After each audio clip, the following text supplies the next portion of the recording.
I'm Dale Williams, and this is the Sports Visions television show.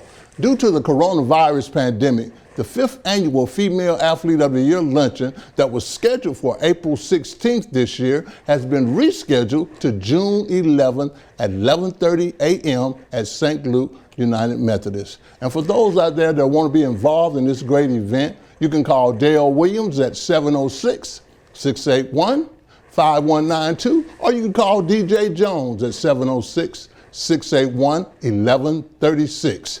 And here's some highlights from last year's Female Athlete of the Year luncheon.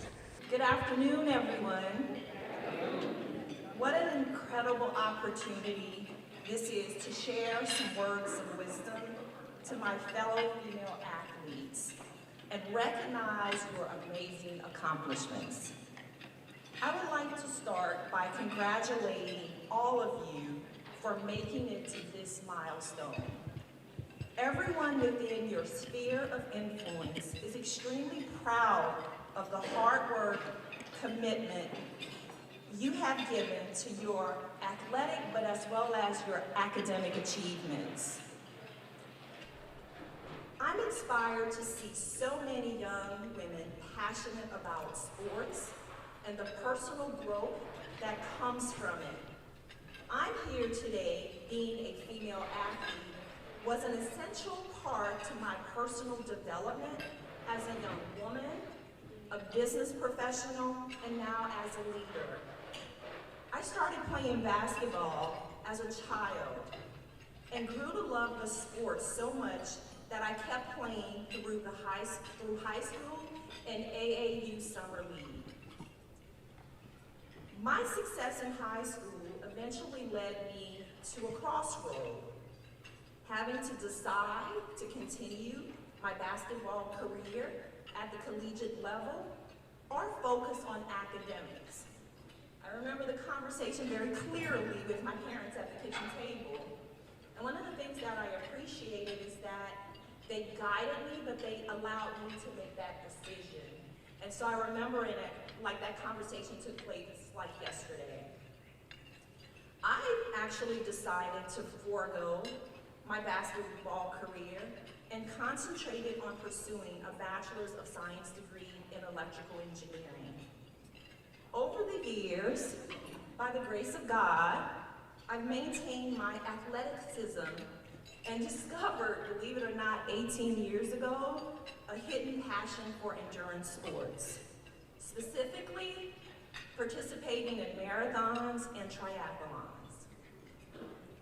As I look at this room of young women, I am extremely excited about the opportunities that lie ahead for all of you.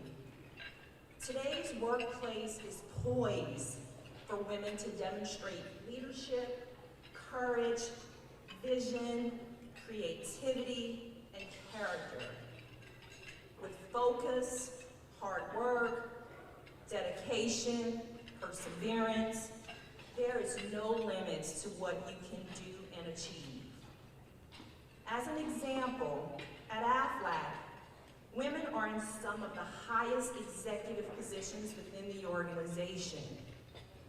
Our president, general counsel, human resources, and brand marketing vice presidents are all female leaders among a host of others.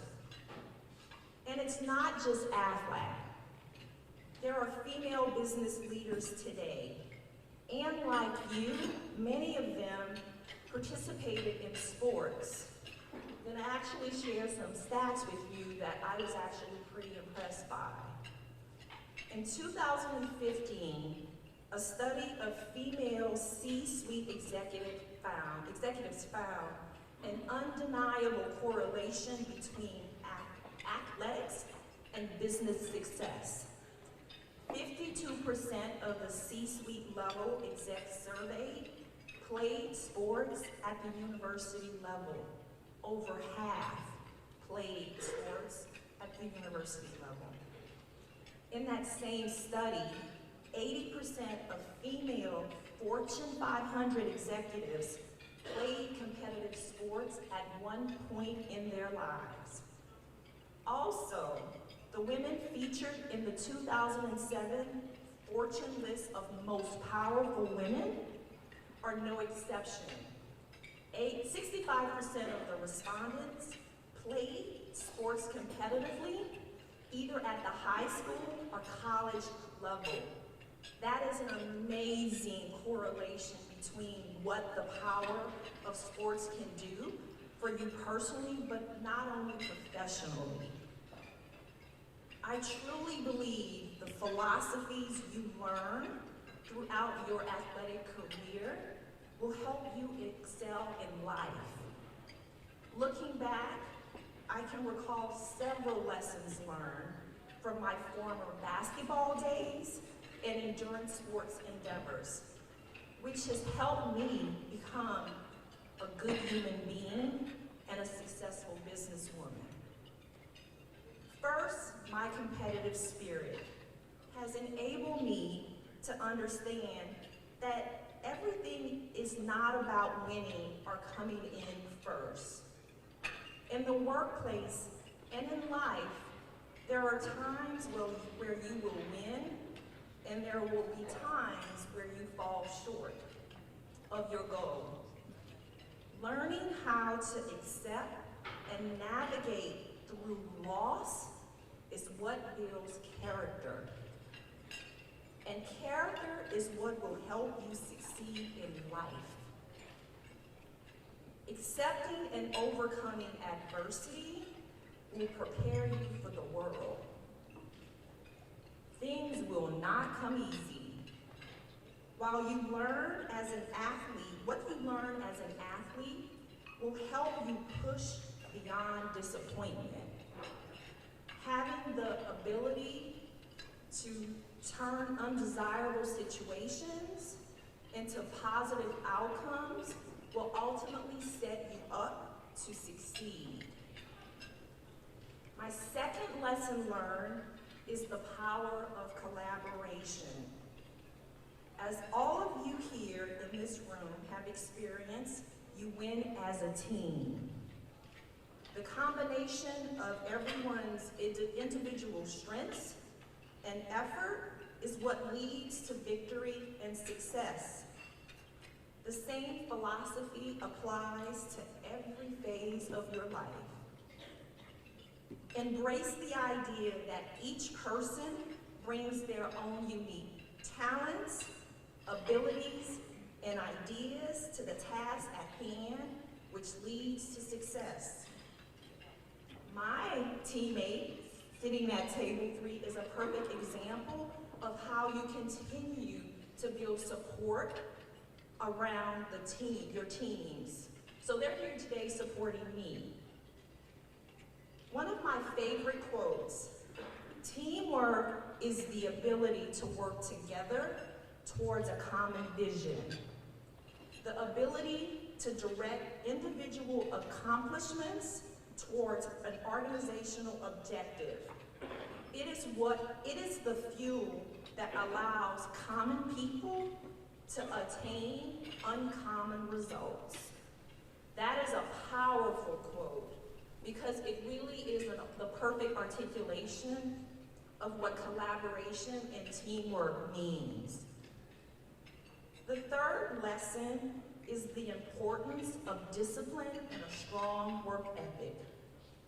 We all can relate to the importance of a strong work ethic by participating in some type of athletic activity. It's not just getting out on the field, track, court, or pool and playing the game. You have to practice and train several times a week to learn the skills needed to play the game.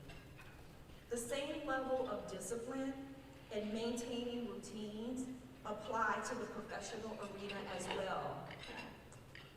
Fine-tuning your skills via professional development and training classes, being punctual, and managing your time effectively are all the results of having a strong work ethic, which is the result of being disciplined.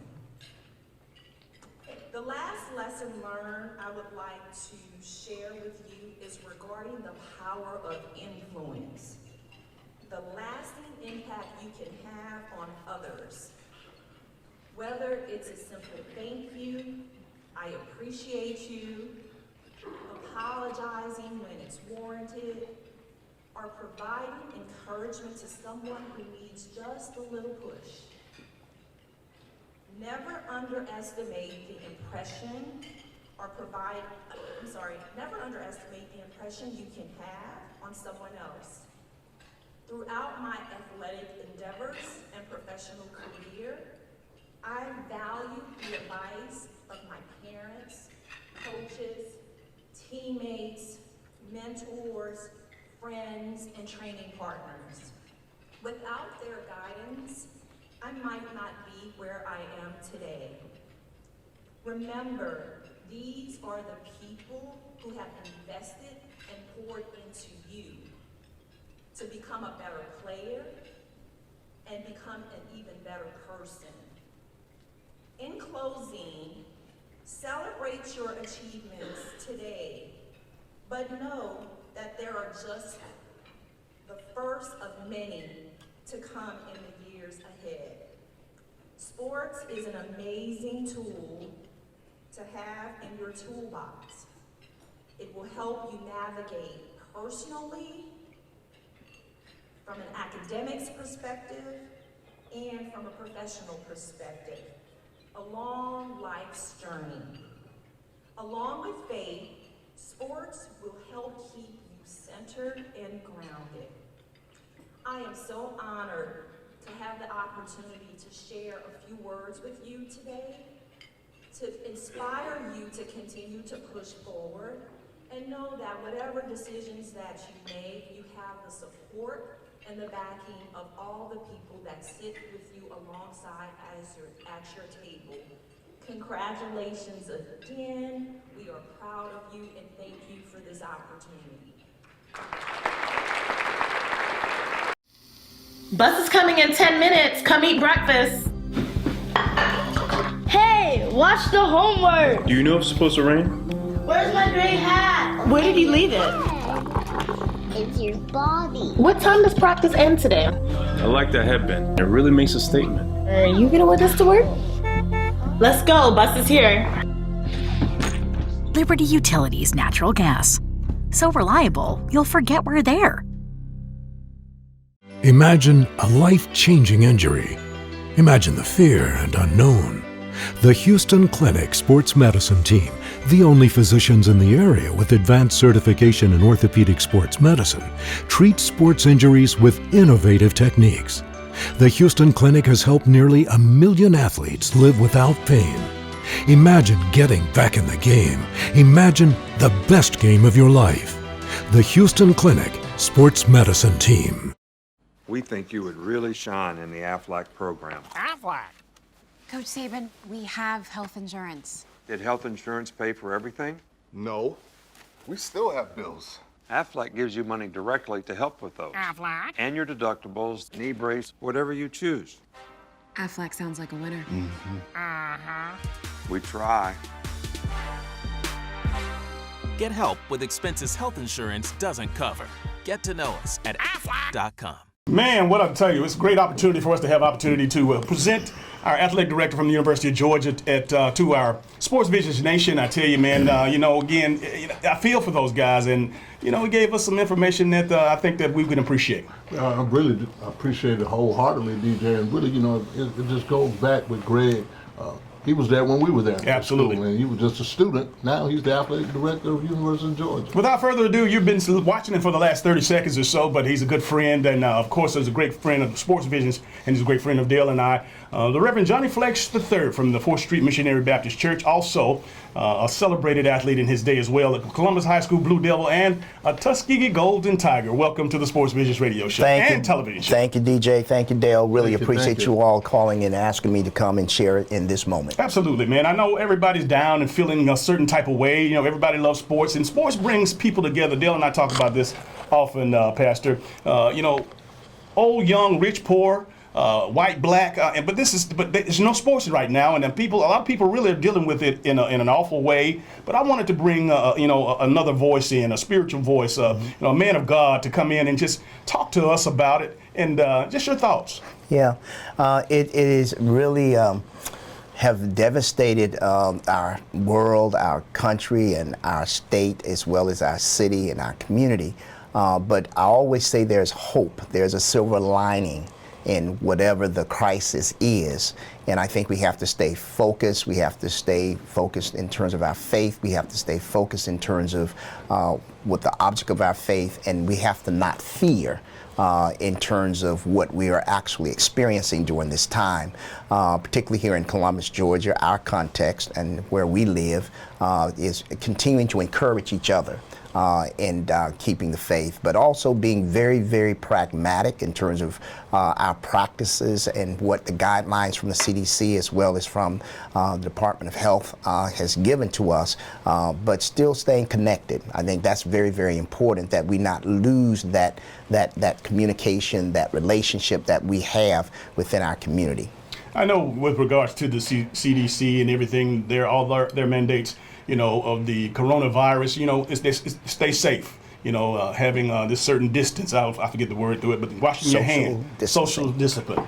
But you know what? I think people need to cleanse their minds and their brains too with regards to this thing, because obviously, there's some things that you can do, but you're not in control of this. This is, the man upstairs is ultimately in control, but at the same time, what do you suggest people do when all things, when they throw their hands up and say, I don't have nothing to eat, I can't go nowhere, I can't go outside, I can't go to work? Yeah, I think we have to stay really informed based on the facts and not become hopeless, but know the resources that's available within our communities, whether it's through the school. The schools have done a wonderful job in terms of really looking at how they can help the children and helping the kids, as well as the teenagers, to continue in terms of their preparation and their schoolwork. So I think that's great. But I think there are many organizations who are there to provide food and making efforts in terms of whether their bills need to be paid or whether your utilities need to stay on. So I really do believe that there are really tremendous efforts to help those persons who may find themselves feeling as though that they don't have those resources. So it's just having the facts, but also it's staying focused. This is a wonderful time in the midst of the crisis, particularly in terms of the downtime that we have. I think there's 2 weeks that they basically in social distancing that we can really focus, particularly our young people, in recalibrating their values, recalibrating their courage and preparation as well. When the SAT comes, they're going to have to be prepared to take the SAT. It will come. This too shall pass. And we have to keep remembering that in terms of how do we keep focused. And I think a wonderful way is continuing to read the Word of God and remembering what the Word of God says, that He did not give us the fear. He did not give us fear, but He gave us power, love, and a sound mind. Cast all of your anxieties and your cares upon Him. So I really do believe that becomes a way of encouraging and staying hopeful as opposed to hopeless. Reverend Flakes, I got to ask you this question. I'm going to take you there, for the last couple of weeks, 2-3 weeks. And one thing that we do on Sports Vision, we always talk about how sports unifies. Mm-hmm. And I think really sometimes, you kind of touched on it for a minute, but God wants you to focus on Him right now. Sports is not, sports is big, we can do without sports, but we can't do without God. Right. Speak to our listening audience out there in the fact about the fear, the doubt, the anxiety, all these things. But really one thing that we do know when we start talking about things in common, we know everybody has, when health is an issue, everybody wants to have good health. Mm-hmm.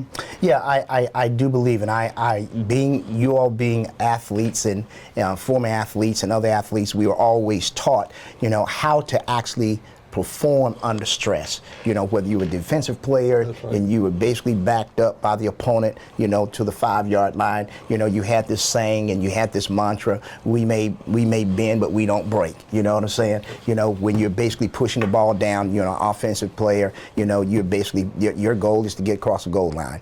So the pressure may be, you know, 4th and 1, you know, but we're going to take it to the house, you know.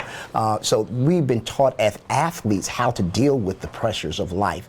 If you translate that to life, you know, I had a coach, Coach Sism, the late Coach Sism always says is that football is, yes, it's a game, but it's also a teacher of life. If you translate that to life, as it relates to the spiritual, okay, there is a spiritual playbook. And one of the things that I continue to say to the athletes that I come in contact with, you know, one of the spiritual playbooks is Philippians chapter number 4, verse 6 through 7. It says, do not be anxious about anything, but in everything by prayer and supplication with thanksgiving, let your requests be made known to God. So we thank God for the ability still, if those athletes who still have eligibility to play, you thank God for the opportunity to play still.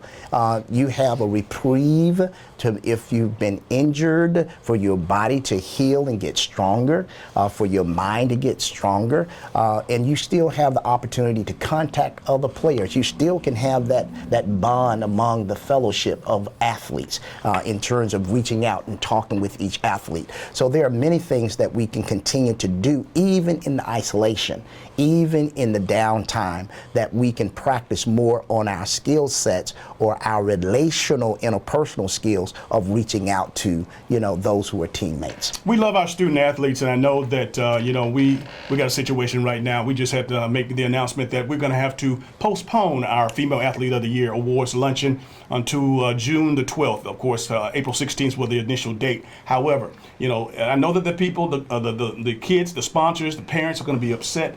But again, you got situations where people are not going to have the opportunity to go to their senior prom. People are not going to have the opportunity to walk across the stage and see, of course, receive their diplomas. There's a lot of things. All the sports, spring sports and winter sports being canceled. You know, folks just don't see any hope right now. And for young people in particular that are watching, that are listening, speak to them again on behalf of this current situation. Yeah, there's another lesson that I think sports also teach us, if we can really translate it, if we can lift it up, is that you don't win every game. We learn how to deal with disappointment. You learn how to be good losers. As well as winners. And I know that may sound somewhat strange when you say you learn how to be good losers, and we know it as good sportsmanship. That's why during the game or after the game, they would have college student athletes, they go in a line and they give each other high fives, whether you lost or whether you won, so that you don't see yourself as better than. So we have to learn how to deal with the disappointments in terms of maybe not going to the prom, or either maybe not having the commencements, or being able to, because that's going to also translate in terms of life lessons down the road. So we can be short visioned or we can be long visioned as it relates to how we deal with these crises in terms of the coronavirus and not having the kind of access or the socialization that we are used to, but we make the adjustment, we recalibrate, and we know that God is the one that's going to still be in control. He's still sovereign, you know. So it really allows us to really look within ourselves. You know, as athletes, we think we have control over some stuff, but we have no control over anything. And I think there are many lessons that student athletes can learn during this period if they just focus and pay attention and keep hope and encouragement and know that all is not lost. Reverend Flex, we certainly appreciate your support and you being here today. I mean, you've always been there for us, and I want to thank you publicly for being here and being, of course, a part of all the things that we've done. But before we go, why don't you let the folks out there that are listening and watching know how they can find you and, of course, you know, anything that you were involved with. Well, thank you very much. I really appreciate the opportunity. And I just want to say, be not dismayed, whatever betide, God will take care of you. We're at the 4th Street Missionary Baptist Church on the corner of 3rd Avenue and 5th Street. We also will be streaming live this Sunday. You can go to 4thst.org 4thst.org, and you can tune in live, or you can go to WRBL at 8:30. We have a worship experience there as well. So we ask that you would continue to keep us in prayer as we keep you in prayer, and we say to all the student athletes, all is not lost. Take the opportunity to learn the lessons as you are there in terms of taking down time, if you will. All right, you are listening to WRCG 92.1, and you're watching CTV Beam on channel 207 and 7. We'll be right back after this. For all of your tire and service needs, be sure to visit Complete Tire and Service, 3109 Victory Drive in Columbus. For your convenience, we have a 20,000 square foot state-of-the-art building, premium environment to the customer. For workstations, Wi-Fi, we carry Bridgestone, Firestone, Falcon, and Continental. Our managers have over 125 combined years in the industry. We have 24/7 commercial roadside assistance, DOT inspections, complete automotive services. Our phone number is 706-940-0982. Be sure to visit Complete Tire and Service, 706-940-0982. Dishes. Not pretty in your sink. Not pretty on your house. Weather interference. Also not a pretty picture. And those long-term contracts and early cancellation fees. The fine print is pretty ugly. With Beam, there are no contracts, channels you want, high-speed internet, and no data caps. And above all, local customer service. Now that's pretty. Ask us today about our contract buyout special in cable and internet bundles. Beam, we're powered by you. Should planning your travel be more stressful than staying at home? Of course not. Here at Lumpkin Travel, our VIP service makes traveling easy and fun. Girls Trip! We've helped serve thousands of people and families experience their dream vacation by taking the hassle out of travel. Thank you. We book your flight, reserve your hotel, and make sure you have a stress-free vacation so you can enjoy every moment of it. Thank you. We even help you choose different activities that you're guaranteed to enjoy. And the best part is, we find you the best price at no extra charge for you. Actually, 95% of customers save money and time by booking with Lumpkin Travel. So start thinking about your dream vacation. Wherever you want to go, whatever you want to do, we'll make it happen for you. As easy as 1, 2, 3. Call today or log on and set up your vacation of a lifetime with Lumpkin Travel, your travel agent for life. Hello everyone, Jason Sasser. I'm here today in the athletic facility with a new head coach of the Central Red Devils, Coach Patrick Nix. Coach, thanks for your time here today. Thank you. Just got a few easy questions for you here today. This is just going to be a get to know the new coach segment for Red Devil Nation to take in and get ready. Keep them excited for the oncoming season. Sounds good. All right. Well, you've come from a lot of successful programs. Back to your playing career, people know you at Auburn University, part of a perfect season there. You're, as a head coach in high school, experienced a lot of success, a couple of state championships. You were one win away from playing for 3 in a row, am I right? Correct. Okay, so thanks for reminding me. Hey, we know what that feels like. Yeah. So having said that, what was the appeal about Central? I think a lot of things. I don't think there's ever one thing that goes into a job that makes you think that you want to take it or anything like that. I think it was, and it's always been this way in my career, and we've had several moves that, there's a lot of factors. Some don't look good on paper, but you just know for whatever reason God's taking you there. Some look great on paper and God doesn't take you there. But for this, for Central High School, it was, it's obviously one of the best programs in the state. As far as football wise, and that's what I do. I coach football. So the first check that you have to check is, can we win there? Is it going to be, you're going to have the support from the community, from the administration? You have players? Do you have, the facilities? Do you have all? Well, obviously when we start looking here, all those boxes are checked, sometimes with double checks and triple checks, with the facilities and the support and the different things that we will have here. And, so that lined up. And then, with my family, having 2 kids that are still in school, want to be a junior, want to be a 7th grader, the academic part was very important. When we came in and saw the academic piece and the different things that Central has to offer, it was another double and triple check of wow, this is very impressive. And so you just keep going. And then location, for my family right now is a factor. And with Bo and I've got 2 at Auburn, and it's nice to be close to Auburn. My parents are in Warner Robins, Georgia. It's nice close to be there. I've got another one that's about to be at Troy playing wide receiver, so it's nice close, sort of in a triangle right there of where our key components of our family are. Got me a little bit farther from my in-laws who live in Chattanooga, and so that's going to be a little bit more of a challenge, but not a bad drive, and it's not. And then they spend so much time at Auburn, for games and everything, so we're still very close. To that, and even them being able to come and stay with us if they need to, on a weekend or whatever. So I think there was a lot of factors that go in, when you start looking at all the different things that Central has to offer. There was so many, and there's many, many more that go in, but there was a lot of things that obviously we looked at, and and Central, in the city of Phoenix City, the community, checked all the boxes.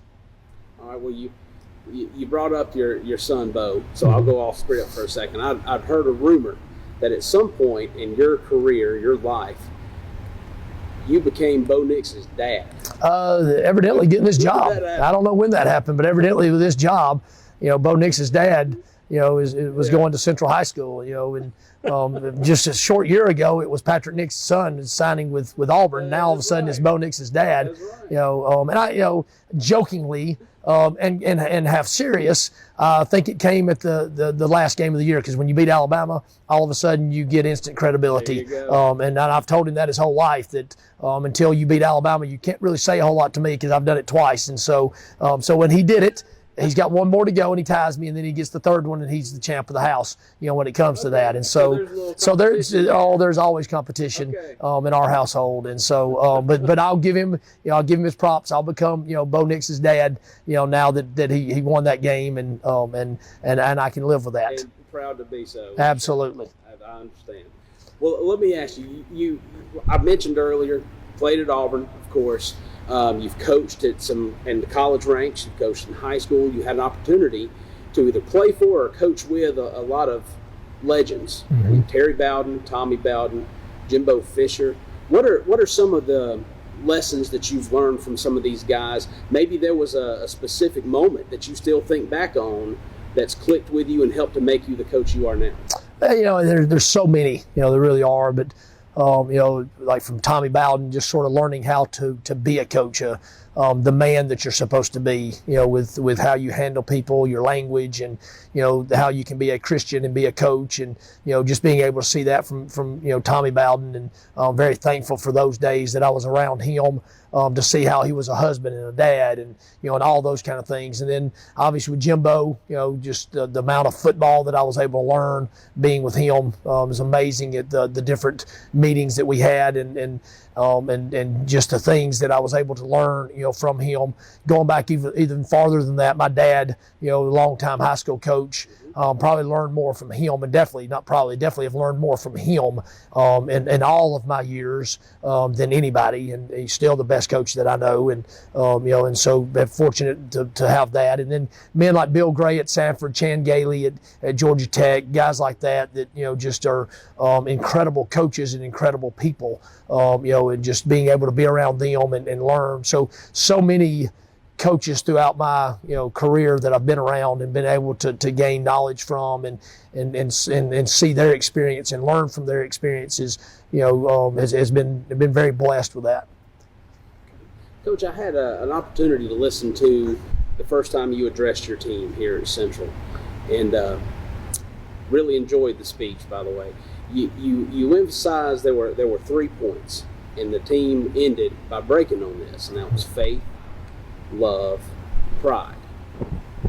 What does that mean to you? I think it's very simple. I think I don't have a lot of rules, don't have a lot of this, don't have a lot of that. just some standards that we go by. And the first one is faith.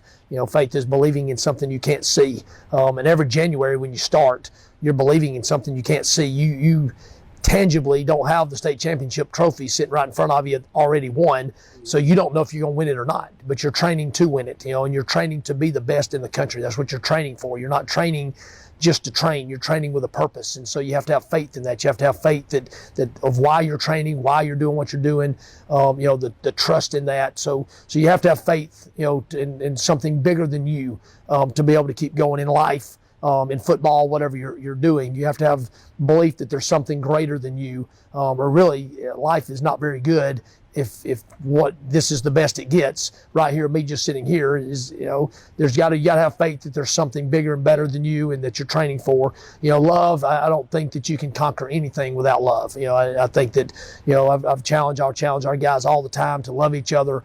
By the decisions they make in the classroom, the decisions they make on the weekend.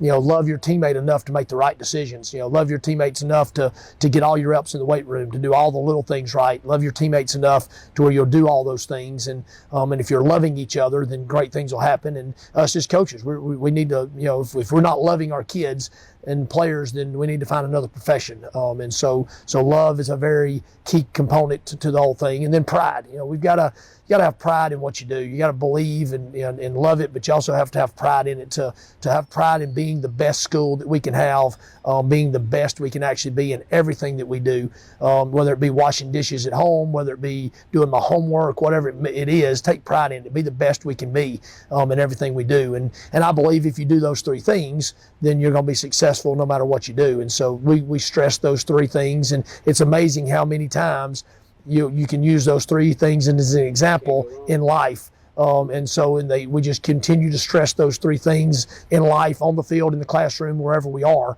those three things: faith, love, and pride. Just a couple more questions, Coach. Just for Red Devil Nation who may not have had an opportunity to see some of your teams at Scottsboro or Pinson Valley, what does a Patrick Nix-led team look like? Hopefully a lot of passion, hopefully very, when we hit the field, you're going to get everything that the guys have. Be extremely hardworking, extremely physical, very attention to detail, disciplined, doing things the right way. We hope that that's what we're characterized by, of being a team that does things the right way and does it extremely hard and the best of our ability. I think is what I would love to see. Okay. Well, I just got one more for you, and then we've got some questions for some students that submitted. Your message to what we refer to as Red Devil Nation, if you had a message that you want to leave the people with today, what would that be about yourself, about your move here, about the program, the future? The same thing I tell the kids: have faith in what we're doing, believe in it, believe in something that we can't see, and continue to believe in it. Believe that we can be the best in the nation in everything we do. Believe in it and have faith in it. Love these kids, love this community, love this school, love the students, and don't gripe at everything, but love. And if we do that, if we love what's going on, and take pride in everything that's happening, if the community would just have faith in it, love what's going on, and love each other, and have pride in it, and let's try to make this community and this school the best in the country. There's no telling what the limits are. There's really no limits to what it would be. So I would challenge the community to do the same thing: faith, love, and pride. That if we all buy into that, coaches, players, community, if we all buy into it, then great things are coming. I agree. Thank you. Well, Coach, I got a few questions from the students. Okay, this will be fun. Yeah, this will be fun. Okay, we'll start with a soft talk. Okay. What's your favorite food? Favorite food would have to be, I'm a steak and potato guy. I'd have to just go steak and potato. Can't afford it. That's probably why I like it so much. Can't afford it very often, but it's hard to be just a steak and potato type of guy. Hey, I know a guy, our carpentry instructor. Yes. Let me hook you up with him. Best steak I've ever had in my life. We need to go soon, no doubt. We need to do it. Shane Flipper, that's for you. And some of the students gave their name, some didn't. Right. So, but one of the students was wanting to know, what are some inspirational songs that appeal to you? Music's big part of a teenager's life. Yeah, Are there any that stand out to you? No, I'm a different type of guy. I don't I don't listen to very much secular music. I listen to a lot of contemporary Christian, and I'm a believer. There he is, and I don't know names and all that. I just listen.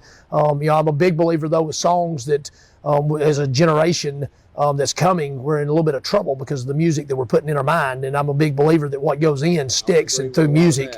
And we try to, as football, we try to get our guys to memorize certain things, sort of like they memorize lyrics, because it's amazing how our guys can memorize songs and can't remember a play or can't remember a formula in math class or whatever. And so we try to find a way to help them out with that. But I enjoy music. Like I said, most of my music is a contemporary Christian, and it's very inspirational to me. And I'm not real good with names and all that kind of stuff. I just let it go. But I do believe that you have to be careful what's going on in those ears and going into your mind, because it can stick, without a doubt. Conversation with my personal children about that. You can remember the lyrics to all these songs, but what about this test over here? Yes. So I get where you're coming from.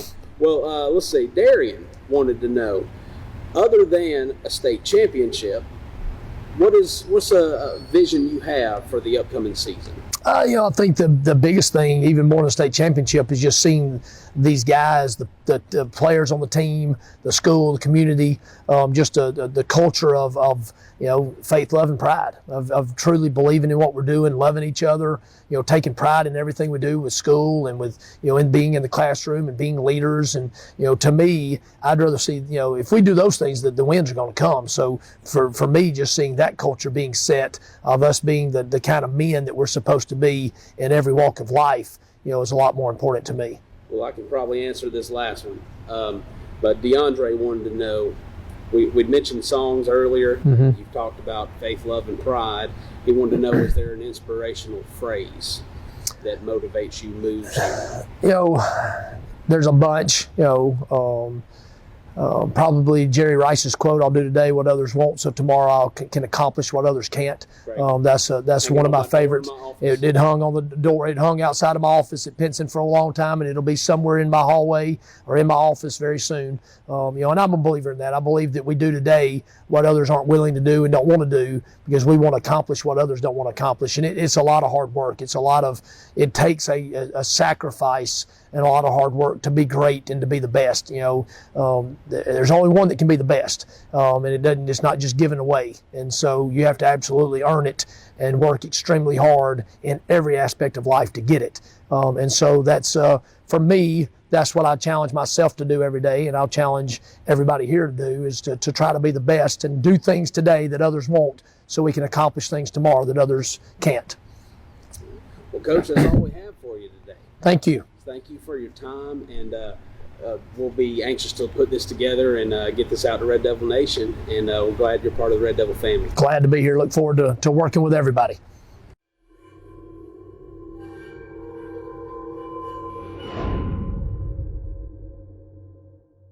E&S Men's Clothing Warehouse has been your most trusted name in men's fashion for more than 50 years. We've offered the area's best selection of top quality, name brand suits, accessories, and casual wear at the most competitive prices around. Customer service is our top priority. We're the professionals generations have trusted for the best quality and absolutely the best deals. We are E&S Men's Clothing Warehouse. We are simply the best. Come into Chester's Barbecue for our world-famous mouth-watering ribs, smoked fresh on our grill daily. Or try one of our barbecue pork plates with fresh sides. Chester's has delicious sandwich combos to choose from that are sure to please. We also serve tempting home-cooked favorites. And don't forget to take home your own bottle of great sauce. Chester's Barbecue, serving the best food at the best price, with 3 locations to serve you. Hey, my name is George, and I love the Chick-fil-A grilled nuggets. It's like me grilling at home. It tastes very similar to that, except the seasoning. I probably can't season it as well as Chick-fil-A does. The chicken's super tender, and honestly, the best nuggets I've ever tasted. My name is Meredith, and a little thing I love about Chick-fil-A's mac and cheese is the oven-toasted, cheesy top layer. If home had a flavor, it would be Chick-fil-A's mac and cheese. I'm passionate about it. People know Aflac, but not what they do. so we're answering their questions. Aflac is auto insurance, right? No. Is it homeowner's insurance? No. Is it duck insurance? Nope. Do they pay me money directly when I get sick or injured? Yeah! Aflac! You got it! You know Aflac. Boom. Get help with expenses health insurance doesn't cover. Get to know us at aflac.com. And welcome back to Sports Visions. And don't forget to save this date. This year, the 13th annual Sports Vision High School football luncheon that will be scheduled December the 10th. December the 10th at 11:30 at St. Luke United Methodist. Over the years, we've had some great speakers from Dabo Swinney to Nick Saban to even Mayor Eddie Lowe. Here's some highlights from that event. There's no elevator to success. There's no app. You got to put the work in. And the thing I love about the game of football, as much as the game has changed and different things, man, it's hard work. It's hard work. And the other thing I've learned through the game of football is you can outwork people. When I got to Alabama, I'll never forget it, man. My first practice, I'm laying there, I'm like, man, I ain't ever going to play. Holy cow, this guy's faster than me, stronger than me, he's bigger than me. Oh, my gosh. Earned a scholarship, lettered 3 years, played on a national championship team. What I learned is you can outwork people. You can outthink people. You can outwant people. You can out-effort people. You can out-tough people. That's what the game taught me. You can out-believe people. Okay? There is no elevator. The third thing I wrote down, and I hope y'all will listen to this, is friends. It is so critical that you surround yourself with good people. All right? The Bible says that bad company corrupts good character. All right? My mom said, if you run with dogs, you get fleas. And that's so true. That's so true. You get in the car and they smoking marijuana, it's on you. It's on you. Okay? So listen to me. Don't buy the lie that sometimes your neighborhood wants to sell you. Sometimes who you think your friends are. Surround yourself with good and tough people only. All right? It is so important that you understand that. Seek wisdom from others. Seek wisdom from others. I tell my players all the time, you're going to learn from your own experience. You touch that hot stove, you just learned. You learned. But the wise person learns through other people's experience. The wise person learns through other people's failures, other people's successes. So it's so important that you do that. Surround yourself with the right people. It says in Proverbs, where there is no counsel, the people fall. But in the multitude of good counselors, there is safety. All right, I'm one person at Clemson. I'm just one person. I have a team of coaches. I have a team of staff. All right, I have surrounded myself with a multitude of good counselors. All right, that's where the safety is. Everything good in my life that has happened to me has come through the good of other people, through team.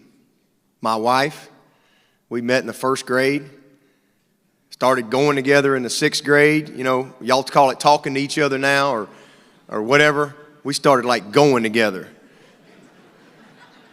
And then dated all through high school and college, been married 24 years. Everything good in my life has come because of good people around me. Everything. The next thing I would tell you is education. This one will touch you a little bit, especially you athletes, because you think so much about your sport, and I understand that. You're passionate about that. But I'm most proud of all the things that I have achieved in my life. I'm most proud. And the biggest change in my life came when I walked across that stage in Tuscaloosa, Alabama to get my degree. You have no idea what a game changer that was for my family. All right, it's like my family, we grew another trunk on our tree when I got my degree. Nobody in my family had been to college. Nobody. My parents, my grandparents, my great-grandparents, my great-great-grandparents, my two older brothers, nobody had been to college. That was the game changer for me. And listen, football's been amazing. The experiences, the relationships, unbelievable. But man, that got me out of the long line and put me in the short line. It gave me a qualification where people could not discount me. It created opportunities for me that I probably would have never had. I certainly wouldn't have the job I have if I hadn't had my degree. And so, man, I was the first in my family, and I went to school, and this is what I love about our country. And listen, there's always good and there's always bad, but let me tell you, the one thing we do have in this country is opportunity. If you got the will. All right, so I can just tell you, I don't know what all your situation is, but if this guy right here can get an education, you can. I went to college on Pell Grants and student loans. Eventually earned a scholarship, went on to get a master's degree. Football is a vocation. Your education is your career. Don't ever forget that. It is a game changer for you. And here's the thing about it, man, they cannot take it away. Your house can burn down, they can fire you from your job, but they can't ever take that education away. It is so important that you understand that, and understand that as big and strong as a lot of you young guys are in here today, you need to listen to this. If you play this game till you're 30, you're ancient. Your academic ability will far outlive your athletic ability. So make sure that you are being the best you can be academically. All right, that you be a person of excellence in everything that you do. High school degree versus a college degree. It is a proven fact that you will make $1 to $1.5 million more over your lifetime with a college degree. And for you guys that aspire to play in college, understand, first of all, how special you guys are here today. 5.6% of high school football players play college football. 1.67% of the college players play in the NFL. 1.67% of the college players play in the NFL. You better get that degree. And you better understand how important it is. Now, that doesn't mean that you don't strive for that. If you know it's that, if you know that's the odds, then you better put in the work, and you better do everything you can to give yourself the best edge possible. Make sure you understand that. So, it truly is the key to your future. When I became the head coach in 2009 at Clemson, the very first thing I did, day one, I set the vision and the philosophy of the program. This is who we are. This is the way we're going to do things, and here's why. And the first thing I sat down, I said, you know what, here's what we're going to want. This is what we're going to be about. This is what we want for our players. The first thing we want for our players is for them to get their education. They're going to get their education. I would rather lose trying to do it right than to win knowing that we didn't. I played with so many guys that the band cheered for, the people clapped for while they were playing this game, that didn't leave with a degree. And then 10 years later, it's sad. I've never wanted that for my players. I want to know that my players are going to. So this is how we set the vision of the program. We're going to make sure that our guys get their degree. They get an education. We're going to make sure that we equip them with tools for life. How to show up on time. How to put in the work. How to win and lose. How to be a good teammate, how to handle adversity, how to handle criticism. Tools that you better have when you go out in the real world. The third thing is I want them to have a great college experience. Let's have some fun. I want them to love their experience. I want to surround them with people that they're going to love to be around. And then the last thing was I want them to win a championship. And it's in that order. And I think what happens is people put that the opposite. They say, okay, winning championships is the very first thing. So now all of a sudden, those other things fall to the wayside. But we've kept it the main thing. So here I am. It's not my first year as the head coach. It's 9 years. So how are we doing? How are we walking and living the vision of the program? Well, I've had 171 seniors and 166 graduates. And those five,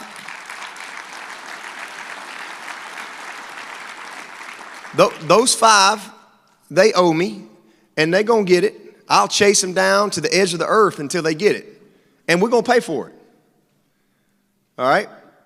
So I think that we're walking the walk. We're the only school in the country that has been top 15 in football and top 10 academically in the country 5 years in a row. Last year we had 40 during the championship run last fall. We're taking finals now, but last fall we had 48 guys make a 3.0 or better. And in the spring, after winning the national championship, we set the school record with 53 guys that made a 3.0 or better. And the thing I'm most proud of, which kind of speaks to the culture of what I'm talking about, last year there were 103 juniors that declared for the draft early. Said, hey, I'm leaving college, I'm going pro, I'm this and that. 103 juniors that said, hey, I'm in, I'm going to the draft. Only 8 of those 103 had a degree. But 4 of those 8 came from Clemson. Deshaun Watson graduated in 3 years. Mike Williams graduated in 3 years. Artavis Scott and Wayne Gallman. And so that's culture. And that is keeping the main thing the main thing. So I know I took a little time on that one, but you young people, you need to hear me on that now. You've got to get your education. You've got to have something else to stand on other than the game of football. And for us, I love winning. The fun's in the winning, as I say all the time. Ain't nobody celebrating in the locker room when you get your butt beat. But it's how you win that matters. It's how you win that matters. If you're winning, but you're not impacting and changing your players' lives, your coaches in here, you lose. Okay? That's just the way it is. So I want to stress that. And the next one I would say is attitude. One of the things that I say all the time is the only disability in life is a bad attitude. I mean, I have people that I see sometimes that they have the least, and man, they are the happiest people I know. I have a Down syndrome young man that works on our staff. He's the happiest kid I know. Every day, every single day, we all have issues. We all have things. This is life. We all have setbacks. We all have failures. We all hurt. We all have screwed up issues in our family. But at the end of the day, one of the most powerful choices that you have is the choice of attitude. The choice of attitude. A good attitude leads to positive thinking. And positive thinking is the foundation for positive results. All right? It is so important that y'all understand that. It's one of the few things that you do control in your life. Happy people just think differently. I just believe that. Happy people think differently. It's the optimist that changes the world. It's not the person sitting around saying, I ain't never going to do that. I mean, y'all got some of them in your family? No, you ain't going to be able to do that. It's the optimist that changes the world. You know, when you choose to have the right attitude, it's not going to change your circumstance. It doesn't change that maybe your mom's sick in the hospital. It doesn't change the fact maybe you just lost your job. But when you choose the right attitude, it creates hope in the future. And like it says in Jeremiah 29:11, man, if you've got hope in the future, you've got power in the present to deal with what you are thinking about. And for me, as a young person with a total mess in my family, the one thing that I have always hung on to, was the power of my attitude. And having a positive attitude created a hope beyond my circumstances. Created a belief that, you know what? One of these days it'll be different. And so I just want to challenge y'all as you go through your life to live your life with a smile. Live your life with a smile. Have the right perspective. There's a saying, 2 prisoners behind the bars. One sees the mud, the other sees the stars. Same circumstances, same situation, different perspectives. Okay? It's all how you think. All right? So make sure you live life with a smile and understand that there are people out there every single day that are praying for what we take for granted. There's somebody today praying to be able to get up out of a chair. Like that would be the greatest accomplishment, just to be able to get up out of a chair, or to be able to see, or to be able to hear, be able to feed themselves. Things that we often take for granted. Understand that. Keep that good perspective. Heard somebody say one time, sometimes we all sat around this table and everybody put their problems in the middle of the table. You'd see everybody else and you go, no, I'll just keep mine. Hang on, I'm good. I'm good. You get a little different perspective. Choose the right attitude. I heard a guy say one time, there's no winners and losers, just choosers. It's a choice. It's a choice, the type of attitude that you have. The next fundamental is you got to believe. I'm standing here before you because I have always believed in myself. I've believed in my future. I've believed when it didn't make no sense to believe. I've always believed. And that's why I'm here. You have to believe in yourself in a world that often will not believe in you. A world that will tell you you can't. I carry 2 signs in my team meetings every day. I have for 9 years. One says believe. The other one says it can't be done with the T crossed out. What I had to change at Clemson 9 years ago was I had to create an attitude of belief. Not an attitude of, well, we think we can. We know we can. An attitude of belief. That's where it starts. As a kid, I believed and I thought and I dreamed beyond my circumstances. I believed in a good future. The Bible says, as a man thinketh, so is he. Do you know how powerful that is? You young people, did y'all hear what I just said?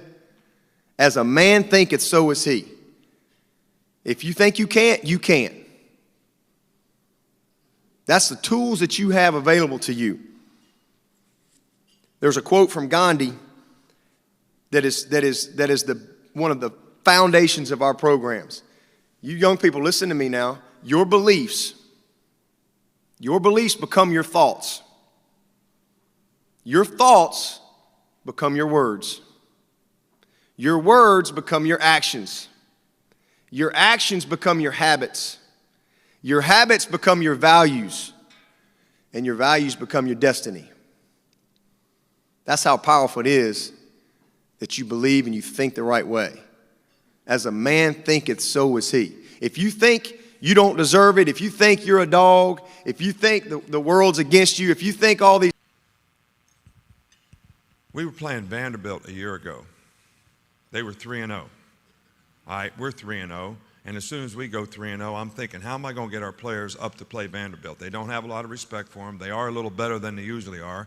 All right, so this is going to be a little tougher game. We got to play up there. So one of their players gets on ESPN after they beat Kansas State and says, Bama, you're next. So now our guys, they're ready to go.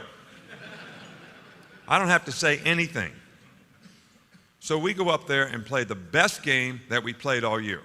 I think it was 65-0, like maybe at halftime. All right, and I'm trying to figure out how not to score. But the question that I had for the players after the game was, you all felt disrespected by what this player said. Now, you wouldn't know the guy from Adam's House Cat if he walked in the room right now. Nobody would recognize him. Nobody would know who he was. But he put it out there, all right, that you're next. So you all felt disrespected by this guy. So that disrespect really motivated you to go out and play great, which you did, and I appreciate. But why do we need that guy to do that? If you have any self-respect and you want to be the best player that you can be, you want to be the best person you can be, you want to be the best student that you can be, why do you have to have somebody else dog you, all right, to motivate you to get ready to do that? What about your self-respect of knowing you did your best to be the best you could be? So nobody could answer. Got no answer, got no response. All right, but that's a question really for all of us. You know, I talk about success is not a continuum, but to be successful, and most of us work in some organization with other people, we need to be positive and affect other people in a positive way that are around us. And it takes a little otherness. You know what otherness means? You put the other person first, all right, so that you can be positive, all right, about how you affect the people around you. And it goes a long way in terms of being a leader. If someone's going to be a leader, the first thing you need to do is set a good example. You got to be somebody that somebody wants to emulate. And you got to care enough about another person to help them for their benefit, not for your benefit. That's manipulation. for their benefit. And it may be something as simple as teaching them to do something a little better, a better way. All right, because if you're going to be a leader, you have to serve other people. Never pass up the opportunity to say, I appreciate you. Never pass up an opportunity to tell someone they did a good job. All right, because we really want to serve other people. That'll make you feel better about yourself than anything that you can do. And I always ask people a question, and you can ask yourself this question and do a little inventory on yourself, is how do you pray? Do you pray to be blessed, or do you pray to be a blessing? Somebody else has to bless you. You can be a blessing to everybody that you meet every day by how you treat those people, how you think of them, and how you help them along the way in terms of your impact and your positive energy and attitude on what they do. So helping others. You know, people only remember one thing. How did you make them feel? That's all they remember. In the long run, that's all they remember. When they meet you, when they talk to you, how did you make them feel? So if you really want to create value for yourself, you have to be positive, and other people have to say and feel good about how you make them feel. And that's hard because everybody's self-absorbed. They think about how it affects me, and you got to go to the otherness part. How does it affect them? And that's really important. So if you're going to have a successful team, everybody's got to work to the same standard. You know, everybody's got to understand. You got to keep focusing on what's in front of you. You got to be positive in your work. All right, but if you're going to have any team chemistry in your organization, everybody's got to work to the same standard. And if you don't, you're not doing anybody a favor if you don't make them do that. If you don't confront and demand that they do that. Because you're never going to have any team chemistry in your organization. Because if you got these people over here half-stepping and these people over here working and doing the job that you want them to do, they're never going to respect each other. Mediocre people don't like high achievers, and high achievers don't like mediocre people. So if you let it coexist on your team or in your organization, you're never really ever going to have any kind of team chemistry. And then ultimately, everybody out there, and I'm talking to the players mostly, you got to be responsible for your own self-determination. What does that mean? You got to be accountable to do your job. And it can't be somebody else's fault just because things don't go the way you want them to go. You have to take responsibility for that. You have to understand somebody defined what I was supposed to do. What part of that did I not do well? And then go get it fixed. All right, so that you have a chance to be successful and be the best that you can be. And then the last thing kind of goes back to what I talked about before. How about your pride in performance? What kind of self-respect do you have to be the best that you can be at whatever you choose to do? To me, you'll never have more happiness in your life than knowing you did your best to be the best that you could be, no matter what you choose to do. So you got to think of others. You got to believe and trust in something. And you know, you can't trust anyone. And I tell my kids this, I tell the players on our team this. I can't trust you if you don't tell me the truth. So everybody's got to tell me the truth. Tell my kids, you got to tell me the truth. I can't trust you if you don't tell me the truth, and we can't have a relationship if I can't trust you. So how much value does that have? And that's true in any organization. That's the only way you're going to have that. So you got to think of others, but we also got to believe in something, and we got to believe in principles, and everything starts with trust and respect. And people have to respect each other, and they have to trust each other. All right, and everybody's got to be grateful. You've got to be grateful for the gifts you have. All you players back there, all right, God gave you great gifts. You should be grateful for that. And you should thank your coach. But every coach should thank the players, like I thank our players at the banquet. But every thank you has an IOU. You thank somebody, that means they did something for you, they helped you do something, then you should think that I have to do something to make sure that I don't disappoint in terms of how people help me. You know, this happened to me when I was a kid. I was 9 years old. I played second base on a little league team. All right, baseball, Carolina, coal mining town. Jocko Anderson was my coach. I still remember him like yesterday. I was the smallest kid and the youngest kid on the team, and I played second base because that's as far as I could throw the ball to get it to first. All right, so he used to hit me extra ground balls all the time, And my dad had come and picked me up, and one day I said, hey, thanks, Coach, for hitting me some extra ground balls. And we were walking away, and my dad said, you know, that thank you has an IOU. I looked at him like, what are you talking about? He says, you owe that coach all of your trust and respect, and you owe that coach your very best in everything you do, because he's put everything he can in terms of helping you be able to be successful on the field. No different than when I thank our players for the great effort they gave all year this year to go 13-0 and win the SEC. I thank them all for that, but I owe them my best to help them be successful as people, as students, and as players, and as well as best effort for them to have a chance to be successful in the next game. So all these things are about pride in performance. And I'm going to close in something that with something that you probably heard me say many times before. I probably said it when I was here before. Is Martin Luther King gave a sermon probably 70 years ago, and he talked about there's only one guy that I'll let shine my shoes in the Green Stamp store in Montgomery, Alabama, because of the pride that guy has in shining shoes and the smile he gets on his face when you tell him what a great job he did in shining your shoes. Quickest way to be successful is to build those people up around you, individually as well as collectively. So you're special because you're learning that.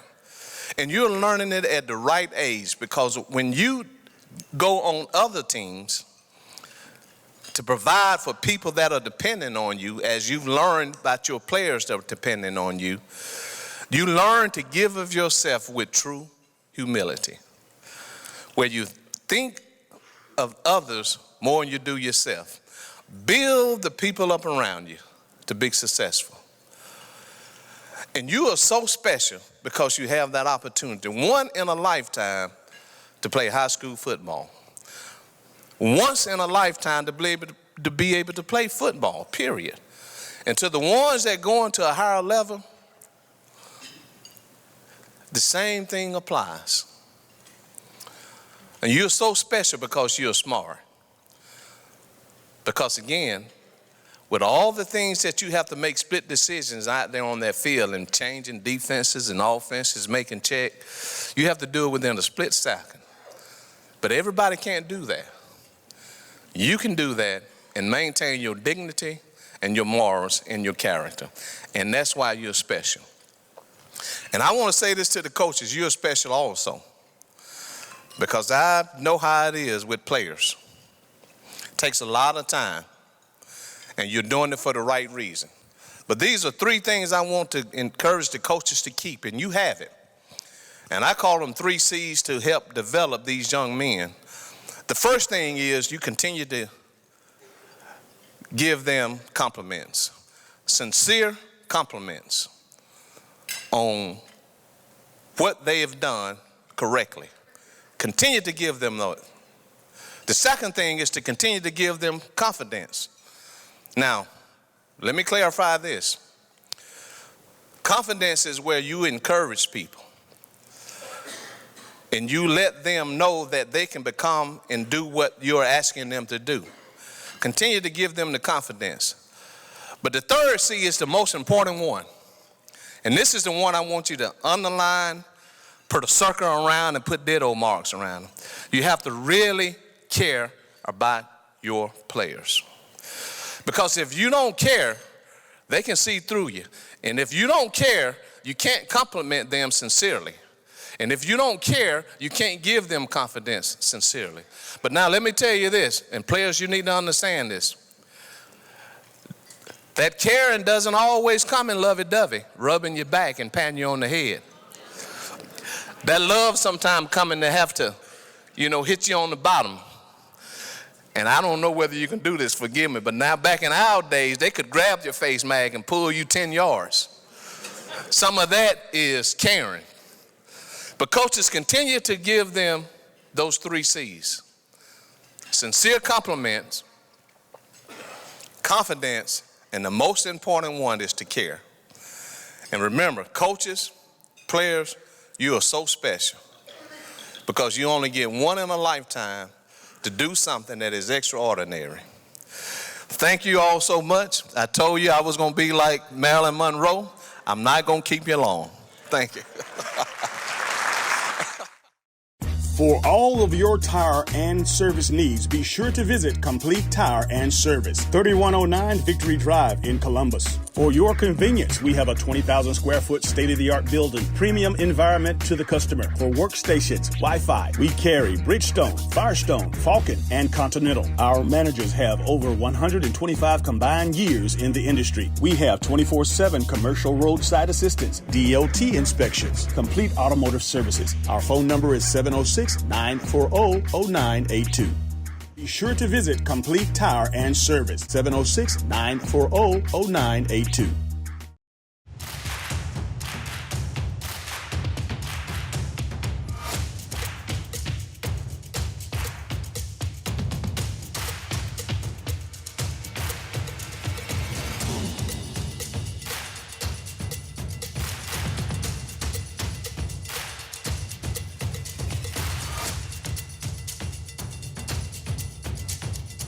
Gear up for fall at Academy Sports and Outdoors.